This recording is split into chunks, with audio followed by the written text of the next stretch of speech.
राजकीय वातावरण चांगलंच तापलं आणि त्यातच आता राष्ट्रवादीचे नेते छगन भुजबळ हे शरद पवारांच्या भेटीसाठी दाखल झालेत। गेल्या 1.5 तासांपासून तर शरद पवार यांच्या सिल्वर ओक या निवासस्थानी होते, मात्र 1.5 तासांनंतर भुजबळ आणि पवारांची भेट होते आहे।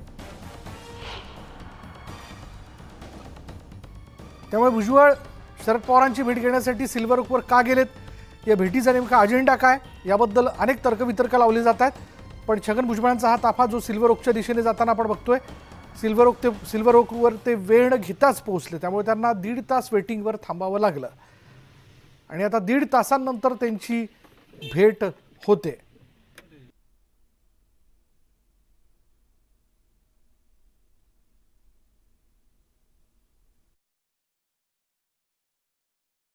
केल्याचं आपण पाहतोय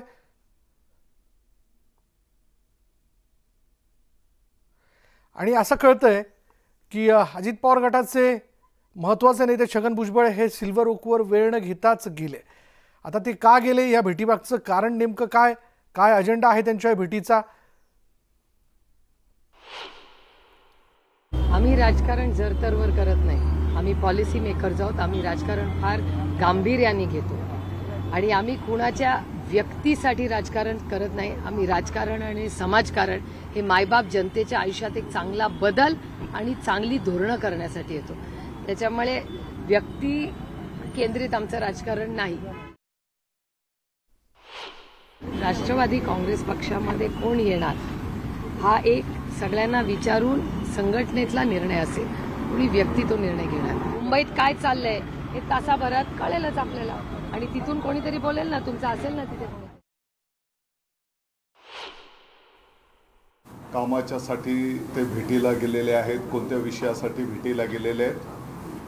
अर्थात आपल्याला सर्वांना माहिती आहे की भुजबळ साहेबांनी यापूर्वी पण राष्ट्रवादी काँग्रेस पक्ष म्हणून माननीय पवार साहेबांच्या नेतृत्वाखाली त्या ठिकाणी काम केलेलं आहे। माननीय पवार साहेब ज्येष्ठ नेते आहेत। आता भुजबळ साहेबच सांगतील की कोणत्या कामाच्यासाठी किंवा कोणत्या विषयासाठी पवार साहेबांच्या भेटीला ते गेलेले आहेत। भुजबळ साहेब उलट महायुती कशी एकत्र राहील, ती कशी एकजूट राहील याचा प्रयत्न नेहमीच करतात आणि मला असं वाटतं की शेवटी शरद पवार साहेबांना भेटणं यामध्ये काही, आम्ही अनेक वेळा भेटलो आहे शरद पवार साहेबांना, त्यामुळं काही असे विषय असतात की वरिष्ठाचं मार्गदर्शन राज्याकरता घ्यावं लागतं।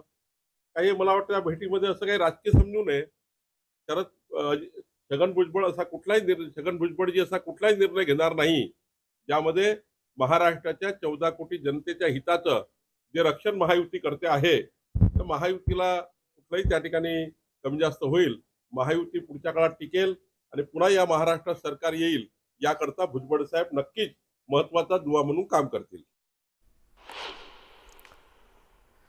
त्यामुळे आता आजच्या भेटीचा नेमका अजेंडा काय हे जाणून घेणं फार महत्त्वाचं ठरेल। आता खरं तर महायुतीतल्या महत्त्वाच्या नेत्यांनी जे आहेत ते असं म्हटलेलं आहे की छगन भुजबळ हे महत्त्वाचे नेते आहेत। अर्थात महत्त्वाचे नेते म्हणून कुठलेही पाऊल उचलताना ते विचार करूनच पाऊल उचलतील आणि महायुतीला कोणत्याही प्रकारचं नुकसान होणार नाही या पद्धतीनेच ते भूमिका घेतील, अशा प्रतिक्रिया ज्या आहेत त्या व्यक्त होताना आपण बघतोय।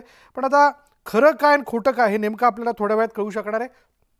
भुजबळ ज्यावेळेस इथून बाहेर पडतील आणि याविषयी माध्यमांना प्रतिक्रिया देऊ करतील, त्यानंतरच ते का नेमके शरद पवारांना भेटण्याकरता गेले।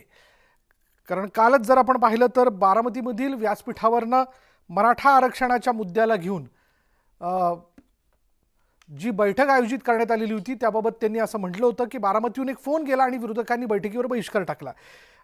बोलूयात आमच्या प्रतिनिधी प्रणाली कापसे आपल्याबरोबर आहेत। प्रणाली, छगन भुजबळ हे वेळ न घेता सिल्वर ओकवरती पोहोचले, त्यांना 1.5 तास वेटिंग करावं लागलं, अखेर त्यांची भेट झाली आहे का आणि या भेटीचा अजेंडा काय कळू शकलंय का काही? विशाल, जी माहिती मिळते त्यानुसार आत्ता त्या भेटीला सुरुवात झालेली 5 मिनिटं झालेले आहेत. शरद पवार यांची आणि छगन भुजबळ यांची भेट सुरू झाली आहे. शरद पवार यांनी आधी ज्यांना वेळा दिलेल्या होत्या त्या सगळ्यांना भेट दिलेली आहे. उदाहरणार्थ मिलिंद नार्वेकर ज्यांनी नवीन म्हणजे ते आमदार आहेत आणि म्हणून सदिच्छा भेट त्यांनी घेतली, तर त्यांची भेट झालेली. त्यानंतर आणखी एक आमदार आलेले होते, त्यांची भेट झालेली आहे. आणि आता शरद पवार आणि छगन भुजबळ यांची भेट जी आहे ती सुरू झालेली आहे अशी माहिती मिळते. मुळात जर आपण छगन भुजबळ यांचं कालचं जे वक्तव्य बघितलं, कारण एक सर्वपक्षीय बैठक विधानसभेचं अधिवेशन सुरू असताना बोलवण्यात आलेली होती, त्या सगळ्या बैठकीवर महाविकास आघाडीनं बहिष्कार घातला होता, ते आले नव्हते.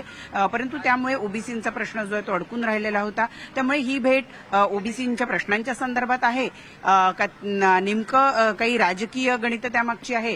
कारण छगन भुजबळ हे गेले काही दिवस सातत्यानं अजित पवार यांच्याबरोबर नाराज असल्याचं सुद्धा बोललं जात होतं. त्यांना राज्यसभेवर जायचं होतं, परंतु त्याही वेळेला प्रफुल्ल पटेल यांना संधी देण्यात आली. त्यावेळेला छगन भुजबळ यांना ती संधी मिळाली नाही. त्यानंतर लोकसभेच्या निमित्तानं आपण केंद्रात जाऊ असं छगन भुजबळ यांना वाटत होतं.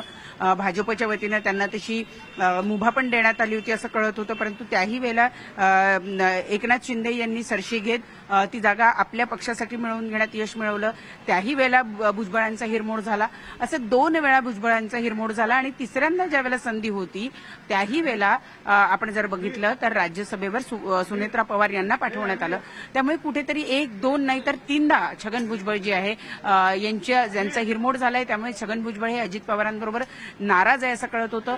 त्याचबरोबर अशा सुद्धा बातम्या येत होत्या की ज्यावेळेला लोकसभेचा विजय झाला सुप्रिया सुळे यांचा, त्यावेळेला सिल्व्हर ओकवर फोन करणारे एक छगन भुजबळ सुद्धा होते आणि त्यामुळे छगन भुजबळ यांची घर वापसी होते का हे बघणं महत्वाचं ठरणार आहे. किंवा राज्यात एकूण आत्ताची जी काही सामाजिक परिस्थिती आहे, आपण पाहतो की मराठा विरुद्ध ओबीसी असा एक संघर्ष राज्यामध्ये दिसून येतोय.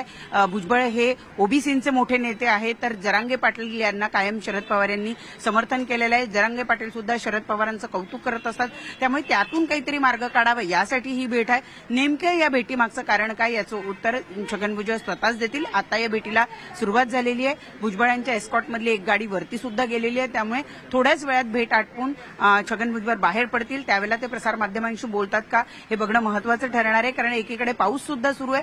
त्यामुळं छगन भुजबळ थांबतील आणि बोलतील याकडे लक्ष लागलेलं आहे. नेमकं या भेटीमागचं कारण काय हे तर स्वतः छगन भुजबळच सांगू शकतील. परंतु त्या दृष्टीनं आता त्यांची भेट सुरू झालेली आहे. त्यामुळे कुठल्याही क्षणी भुजबळ बाहेर पडतील असं दिसतंय आणि म्हणूनच सगळ्यांचे लक्ष जे आहे ते आता सिल्व्हर ओकवरून बाहेर जाणारा जो रस्ता आहे त्या रस्त्यावर लागलेले आहेत. छगन भुजबळ आणि शरद पवार यांच्या भेटीमागचं नेमकं कारण काय, ते कारण राजकीय आहे की राज्याची सध्याची सामाजिक परिस्थिती आहे की आणखी काही, हे थोड्या वेळातच कळू शकेल. विशाल, काल आपण बघितलं होतं प्रणाली की बारामतीमधल्या कार्यक्रमाच्या व्यासपीठावरनं मराठा आरक्षणाच्या बैठकीला विरोधकांना एक बारामतीतनं फोन केला आणि त्यांनी या बैठकीला येण्याचं नाकारलं. कालच त्यांनी तशी टीका केली होती आणि कालची टीका आणि आज भेट घेण्यासाठी ते पोहोचतात याचे अर्थात वेगवेगळे राजकीय अर्थ लावले जातात. पण शेवटी असा देखील एक मुद्दा आहे की राजकारणात मतभेद असू शकतात पण मनभेद नाही. ती भेट सदिच्छा असू शकते. अनेक वेळेला आपण बघितलं की छगन भुजबळ असे नेते आहेत ज्यांनी सरकारवर सुद्धा टीका केली. मध्यंतरीच्या काळात जरांगे पाटील यांना ज्या पद्धतीनं राज्य सरकार त्यांच्या सगळ्या मागण्या पूर्ण करत होतं किंवा वारंवार वेगवेगळे अधिकारी, उच्चस्तरीय अधिकारी, न्यायाधीश जाऊन जरांगे पाटील यांना भेटत होते, त्यांची समजूत काढत होते, त्यावेळेला सुद्धा छगन भुजबळ यांनी आपल्याच सरकारवर उघड टीका केलेली होती. आता जर आपण बघितलं तर ओबीसींचा जो काही प्रश्न आहे, ज्या पद्धतीनं मराठा समाजातले काही लोक यामध्ये जाणीवपूर्वक घुसवले जाते असं छगन भुजबळांचा जो वारंवार आरोप आहे, या संदर्भामध्ये एक सर्वपक्षीय बैठक जी आहे ती विधानसभेच्या अधिवेशनाच्या काळात राज्य सरकारच्या वतीनं बोलवण्यात आली होती. परंतु या बैठकीला महाविकास आघाडीच्या वतीनं कुणीही गेलं नाही आणि त्यासाठी स्वतः शरद पवार जबाबदार असाच आरोप काल छगन भुजबळ यांनी लावला होता. सिल्व्हर ओकवरून फोन गेल्यामुळे महाविकास आघाडी जी आहे ती या बैठकीला आली नाही अशा पद्धतीचा आरोप काल भुजबळांनी केला होता. त्या पार्श्वभूमीवर म्हणजे मी जसं म्हणाले की आपल्या स्वतःच्या सरकारवर सुद्धा टीका करायला छगन भुजबळ मागे पुढे बघत नाही. अशा वेळेला विरोधकांना ते सोडत नाहीच हे काल सुद्धा लक्षात आलेलं होतं. त्यामुळे आजची भेट जी आहे ती या संपूर्ण परिस्थितीतून काही मार्ग काढावा यासाठी आहे. छगन भुजबळ स्वतः माघारी येऊ पाहतायत, म्हणजे त्यांची घरवापसी करण्याची इच्छा आहे त्यासाठी आहे की आणखी काही, हे सुद्धा बघणं महत्त्वाचं ठरणार आहे. धन्यवाद प्रणाली या सगळ्या माहितीबद्दल. थोड्याच वेळात छगन भुजबळ हे ज्यावेळेस भेटीनंतर माध्यमांशी बोलतील त्यातनंच आपल्याला कळू शकेल की ते आज शरद पवारांच्या भेटीकरता का सिल्वर ओकवर गेले होते. छगन भुजबळांकडून शरद पवारांना तिसऱ्या आघाडीचा पर्याय जो तो देण्यात येतोय. पवारांचा राष्ट्रवादीला सोबत घेऊ नये असं भाजप नेत्यांचा एकूण सूर आहे आणि आगामी विधानसभा निवडणुकीत अजित पवारांना सोबत घेतल्यास महायुतीला फटका बसेल असा विरोध केला जातोय, असं म्हणत विरोध केला जातोय.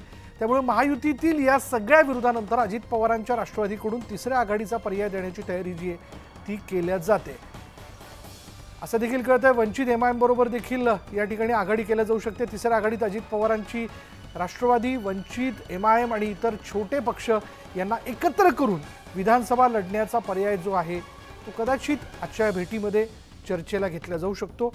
या संदर्भातली मोर्ची बांधणी करण्याकरता म्हणून छगन भुजबळ सिल्वर ओकवरती गेलेत का, ते या विषयाला घेऊन शरद पवारांसमोर काही प्रस्ताव ठेवतील का. ठीक आहे, आता आपण पाहिलं राष्ट्रवादीची 2 शकलं झाली, त्यानंतर एकूणच कौटुंबिक तणाव, ताणाताणी, शिवाय भावकीच्या मुद्द्यावरून झालेली सगळी लोकसभेतली निवडणूक ज्यात सुप्रियाताईंचा झालेला पराभव, एकूणच पुलाखालनं बरंच पाणी पुढे निघून गेलेलं आहे.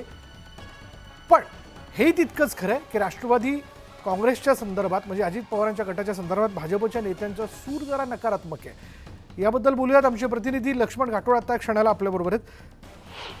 लक्ष्मण, राजकारणात तसं वेळेनुसार काही घडू शकतं. यापूर्वी सुद्धा वेगवेगळ्या आघाड्या आपण महाराष्ट्राच्या राजकारणात निवडणुकीच्या तोंडावर तयार झाल्याचं बघितलं. पण सध्याची राजकीय स्थिती लक्षात घेता भाजपच्या लोकांना असा एक आतला सूर आहे की अजित पवारांचा गट नको आहे, म्हणून तिसऱ्या आघाडीचा पर्याय छगन भुजबळांकडून शरद पवारांच्या समोर ठेवला जाऊ शकतो का. विशाल, अगदी खरं आहे. खरं तर राजकीय क्षेत्रामध्ये किंवा राजकारणामध्ये कुठलीच गोष्ट अशक्य नाही आहे असं आपण सुरुवातीला म्हटलं. अगदी तसंच आहे. छगन भुजबळ यांनी शरद पवारांची भेट घेण्यामागे कारण जरी आरक्षणाचं सांगितलं जात असलं तरी देखील हे मूळ कारण नाही आहे असं सूत्रांचं म्हणणं आहे. याचं कारण असं आहे की छगन भुजबळ, अजित पवार आणि त्यांची राष्ट्रवादी काँग्रेस पक्ष जो आहे तो आता भाजपला नको आहे. कारण लोकसभा निवडणुकीमध्ये ज्या प्रमाणामध्ये भाजपला फटका बसला किंवा महायुतीला फटका बसला त्याला सर्वस्वी जबाबदार अजित पवार यांचा गट आहे. अजित पवारांना कदाचित राष्ट्रवादी पक्षाला कदाचित भाजपसोबत अर्थात महायुतीसोबत घेतलं नसतं तर जी वाताहत महायुतीची महाराष्ट्रामध्ये झालेली आहे ती झाली नसती. आणि म्हणून येणाऱ्या आगामी विधानसभा निवडणुकीमध्ये महायुतीसोबत अजित पवारांच्या राष्ट्रवादीला घ्यायचं नाही अशा प्रकारचा सूर जो आहे तो भाजपच्या पक्षश्रेष्ठींचा आहे. आणि त्या सगळ्यानुसार सध्या अजित पवारांना महायुतीमध्ये एकटं पाडलं जात आहे आणि म्हणून आता अजित पवारांकडनं तिसऱ्या आघाडीची चाचपणी केली जाते. मग ही चाचपणी करत असताना अजित पवारांकडं मोस्ट सिनियर लीडर कोण आहे तर छगन भुजबळ हे अजित पवारांकडे असलेले सिनियर लीडर आहे. म्हणून या बोलणीसाठी आता अजित पवारांनी छगन भुजबळांना शरद पवारांकडे पाठवलंय का अशा प्रकारची देखील सूत्रांची माहिती आहे. आणि म्हणून या सगळ्यामध्ये छगन भुजबळ आणि शरद पवार यांच्यामध्ये नेमकी काय चर्चा होतीये, त्यानंतर पुढे नेमकं काय होतं हे सगळं बघणं महत्त्वाचं असणार आहे. मात्र पर्यायामध्ये नेमकं काय आहे हे देखील जी माहिती समोर आलेली आहे त्या माहितीनुसार छगन भुजबळ जो पर्याय घेऊन गेलेला आहे त्या पर्यायामध्ये असं आहे की तिसऱ्या आघाडीचा पर्याय देत असताना जे छोटे पक्ष आहे ज्यामध्ये वंचित असेल, MIM असेल किंवा इतर जे छोटे मोठे पक्ष आहे या सगळ्यांना बरोबर घ्यायचं. ज्या पक्षांना भाजप महायुतीमध्ये फारसं स्थान देत नाहीये अशा सगळ्या पक्षांना एकत्र करायचं आणि महाराष्ट्रात त्या विधानसभा निवडणुकीमध्ये तिसऱ्या आघाडीचा पर्याय द्यायचा अशा प्रकारचा प्रस्ताव छगन भुजबळांचा आहे का अशी देखील चर्चा सुरू आहे. हा प्रस्ताव देण्यामागचे कारण 2 आहे. कदाचित हा प्रस्ताव मान्य झाला तर निश्चितपणे अजित पवारांच्या राष्ट्रवादीला त्याचा फायदा होऊ शकतो आणि जर हा पर्याय मान्य झाला नाही तरी देखील भाजपवरती आणि महायुतीवरती एक मोठा दबाव भुजबळांच्या या भेटीच्या माध्यमातून निर्माण होऊ शकतो. हे सगळी चाचपणी केल्यानंतर छगन भुजबळ आज शरद पवारांच्या भेटीला गेल्याची माहिती आहे. त्यामुळे या भेटीमध्ये पुढे नेमकं काय होतं हे कळेल. मात्र चर्चा आरक्षणाची केली जाते की छगन भुजबळ हे शरद पवारांना आरक्षणासाठी भेटायला गेलेलं आहे. अजिबात नाही. कारण याचं कारण आहे की छगन भुजबळांचा जो आरक्षणाचा भूमिका आहे एक जी टोकाची भूमिका आहे ती शरद पवारांना कधीही मान्य नव्हती. कुठल्याच एका विशिष्ट समाजाच्या विरोधात जाऊन भुजबळ जी भूमिका मांडत आले ती भूमिका कधीही शरद पवारांनी घेतली नाही. कारण शरद पवारांना हे माहीत आहे की जर आपण एका पक्षाची एका समाजाची भूमिका घेऊन जर चाललो तर महाराष्ट्राचं राजकारण आपल्याला करता येणार नाही. म्हणून शरद पवार छगन भुजबळांच्या राजकीय अर्थात आरक्षणाच्या भूमिकेच्या बाबत कधीही समर्थनीय नव्हते, कधीही त्याचं ते समर्थन करत नव्हते. त्यामुळे ह्या भेटीतून ते समर्थन करतील असा जो काही अंदाज बांधला जातोय तो सुद्धा शक्य नाहीये. ही भेट केवळ राजकीय दृष्ट्या आहे. राष्ट्रवादी काँग्रेस पक्ष अजित पवार गटाला भाजपवरती आणि महायुतीवरती दबाव निर्माण करायचा आहे. कारण विधानसभा निवडणुकीमध्ये अजित पवारांच्या 40 ते 50 आमदारांना निवडणुकीमध्ये उमेदवारी पाहिजे आहे, त्यांना उमेदवारी पाहिजे आहे, निवडणुकीत पक्षामधून निवडणूक लढायची आहे. मग जर कदाचित अशा पद्धतीने जर अजित पवारांना एकटं पाडलं गेलं, त्यांचे उमेदवार कमी केले गेले, त्यांच्या जागा कमी केल्या गेल्या तर अजित पवारांच्या राष्ट्रवादीमध्ये देखील एक मोठा